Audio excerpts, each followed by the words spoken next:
When a criminal is arrested, one of the first things that happens is the interview at the police station. Questions and answers. The detective asks the questions and the criminal answers, or not. Some of them won't say a word. Others talk and talk and talk. Ian is a great talker. He wants to tell the detective everything, from beginning to end. Every single detail. It was Tony's idea, Ian says, moving about in his seat. Tony's my brother, 2 years younger than me. But he was always the clever one. It was all his idea. I just went along with it. He's still trying to get comfortable. It's not easy to get comfortable in the interview room. The detective could tell him that. He could tell him about the chair he's sitting in. It's a special interview chair, with its front legs just a little bit shorter than its back legs. Very uncomfortable. So, Tony says to me one day, he says, "Ian, this is one plan that cannot fail." And he tells me about it. We spend a long time talking about it, and I'm trying to find things wrong with it. But it's good. It's a really good plan. That's why I'm here. It was just too good. Ian looks around again, studying the walls, looking for two-way mirrors, secret listening spy holes. The one thing he hasn't expected is the quietness. It's 11:30 on a weekday night, and the police station is like a ghost town. Ian wants to see lights, action, lots of police uniforms. Yet again in his life, he's disappointed. He goes on with his story. Tony had noticed the slip road. He drove from Fife to Edinburgh most Saturday nights, taking a car full of friends for a night out.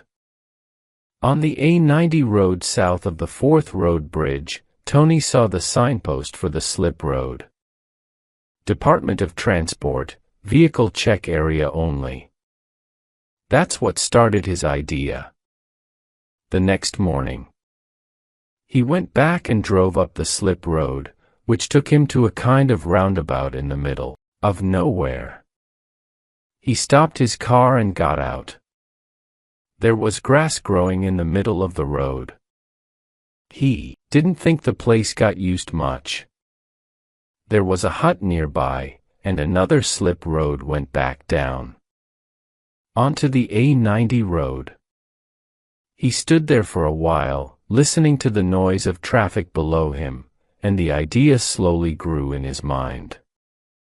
You see, Ian went on. Tony had 2 guards' uniforms at home. He's always had the idea of robbing someplace, and always knew those uniforms would be useful. And one of his old friends, a man called Mock, was good at getting false papers, so Tony brought him in. Have you got a cigarette? The detective points to the no smoking sign, but then raises his eyebrows and says, "Okay." He gives Ian a packet of 10 and some matches. Thanks. Ian lights up a cigarette, breathes noisily. So you see, he goes on. It was all Tony's idea, and Mock, well, he'd done this kind of thing before. I was just family. That's why Tony brought me in. I'm not saying I wasn't part of it. I mean, that's why I'm here now. I just wanted in the police report that I wasn't the leader, the clever one. I think I can agree with that, the detective says. Aren't you going to write all this down? Asks Ian. We're trained, boy. We remember everything. So Ian nods, goes on with his story. The interview room is small and airless. It smells of all the people who have told their stories in there. A few of the stories were even true. So we drive up this slip road a few times. Nobody notices us, asks what we're doing. Tony's happy about that. And the plan is fixed for last Wednesday. Why a Wednesday? The detective asks. Ian shakes his head. Tony's idea, he said. He moves around again in his chair, remembering Wednesday night. Tony and Ian were dressed in the uniforms. Tony had a friend with a big truck. It had been easy to borrow it for the night. The story was they were helping someone move house. They took the truck up to the roundabout, left the car near the bottom of the slip road. Mark was dressed like a truck driver, and he and Ian waited by the truck. Tony went back down to the A90, stood by the Department of Transport sign, and used a torch to stop a lorry on the road. Then he told the lorry driver to drive up the slip road to the vehicle check area. When he got there, the driver would see a man in uniform, Ian interviewing a truck driver. Mark, that way the real driver wouldn't think anything strange was going on. It was just normal Department of Transport interviews. It worked. Ian says. That's what's so amazing. The driver brought his lorry up to the roundabout, stopped it, and got out. Tony comes driving up, gets out of his car, says he wants to check the cargo. The detective has a question. Suppose the cargo had been bananas or fish or something. We send that lorry on and stop another one, until we get something we can sell. But we were lucky first time. Washing machines, 24 of them, 300 pounds each. We just got them into our own truck and away we went. Ian stops. You're wondering about the driver, aren't you? There were 3 of us, remember? We just tied him up, left him in his lorry. We knew he'd get free in the end. Tony had 2 lock-up garages, and we took the washing machines there. We were already thinking about who we could sell them to. There's a man we knew, name of Andy Horrigan, who does bits of business. Doesn't ask questions. You know, I thought maybe he'd be interested. We wanted to be careful who we sold to. See? When the news got out about the robbery on the A90, Ian stops again for a minute. Of course, we'd already made our big mistake. One mistake. Ian asks for another cigarette. His hand is shaking as he lights it. He can't get it out of his head. The huge bad luck of it. Before he said a word to Andy Horrigan, Horrigan has a question for him. Yeah, Ian. He had anything about a robbery on the A90, washing machines off the back of our lorry. I didn't see anything in the newspapers, Ian had said, which was true. All 3 of them had been surprised by that. Why hadn't the robbery been in the news? Ian could see that Horrigan knew the reason why, and Ian could also see in Horrigan's face that it wasn't good news. It wasn't in the newspapers, and it never will be, says Horrigan. He goes on to explain why, and Ian fuels his life coming to an end. He runs to the lock-up garage, finding Tony there. Tony already knows. It's written on his face. They have to move the washing machines, throw them away, somehow, somewhere, fast. But they don't have the truck anymore. Where can they get a truck? Wait a bit, Tony had said. Starting to think again. Eddie Hart doesn't want the washing machines, does he? He only wants what he put in him. Eddie Hart. The name made Ian's legs go weak. Steady Eddie was Mr. Big in Dundee. A man who controlled most of the criminal business in the town. The stories about him would make your hair stand on end. If you made Steady Eddie angry, you didn't wake up again the next day. And now, Horrigan had said, Eddie was looking for blood. He was in the drugs business, and needed to move drugs around a lot. What he did was this. He hid the drugs in fridges, washing machines, dryers, freezers, and his lorries went up and down the country. All they needed was a few false papers. It just so happened that Tony had stopped one of Eddie's drivers, and now Eddie wanted blood. But Tony was right. Find the drugs, get them back to Eddie, and maybe Eddie wouldn't kill them. So they started pulling the packing out of the washing machines, taking the backs off. Searching for hidden packets. They went through every machine in both garages. Checked them once, twice, 3 times, and found nothing. Wait a bit, said Tony. He started counting the machines.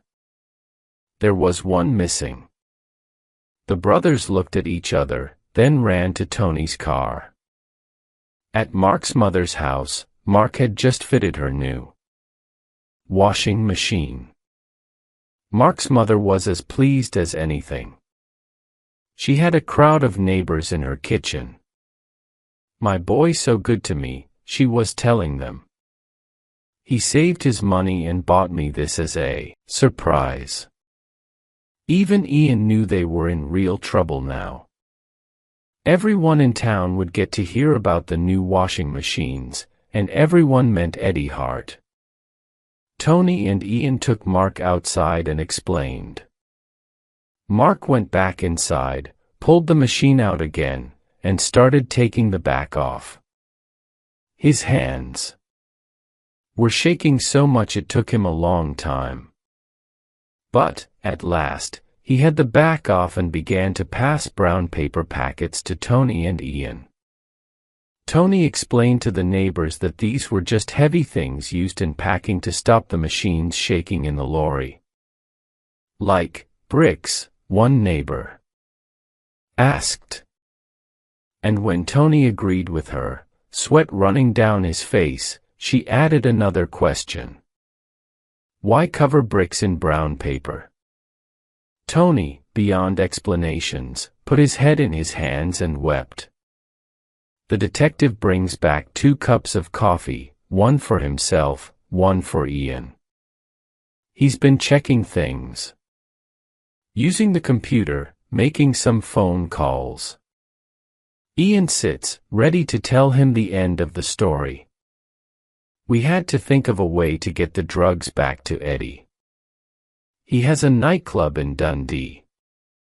We drove up there, night before last, and put the drugs in one of the rubbish skips at the back of the club.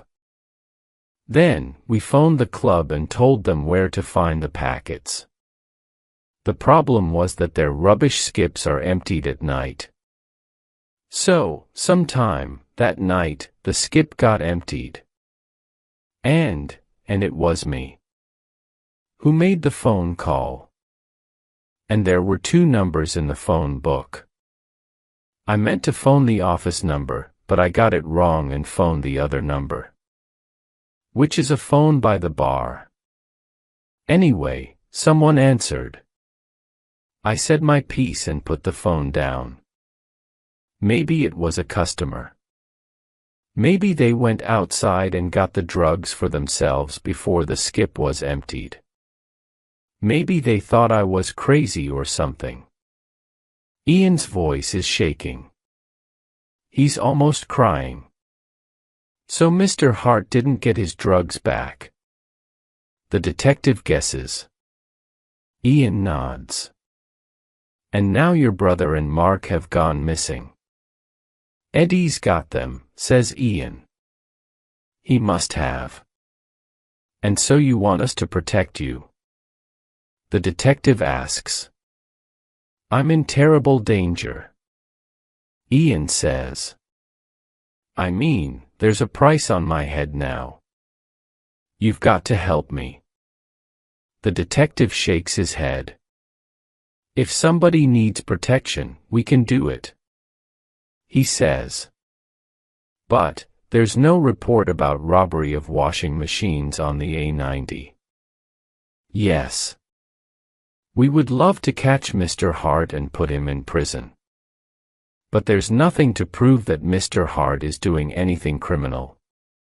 The detective moves his chair closer to Ian. You see. I know that you lost your job after arguing with your boss.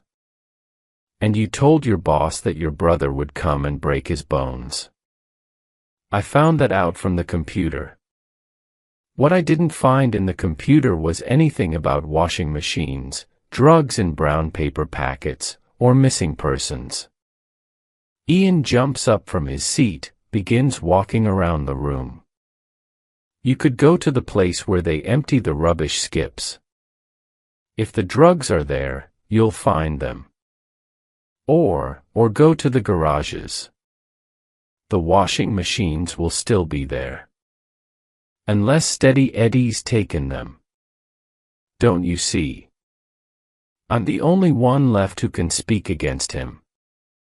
The detective is on his feet now. 2. I think it's time for you to go home, son.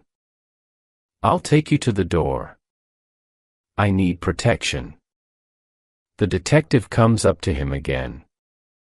His face, very close to Ian's. Get your brother to protect you. His name's Billy, isn't it? The one who breaks bones. Only you can't do that, can you? Because you haven't got a brother called Billy, or a brother called Tony. The detective stops. Begins again. You haven't got anybody, Ian. You're a nobody. These stories of yours. That's all they are. Stories. Come on now. It's time you were home. Your mom will be worried about you. She got a new washing machine last week, Ian says, softly. The man who brought it to the house. He said he was late because he'd had to stop at a checkpoint. It is quiet in the interview room, quiet for a long time, until Ian begins weeping. Weeping for the brother that he's just lost again.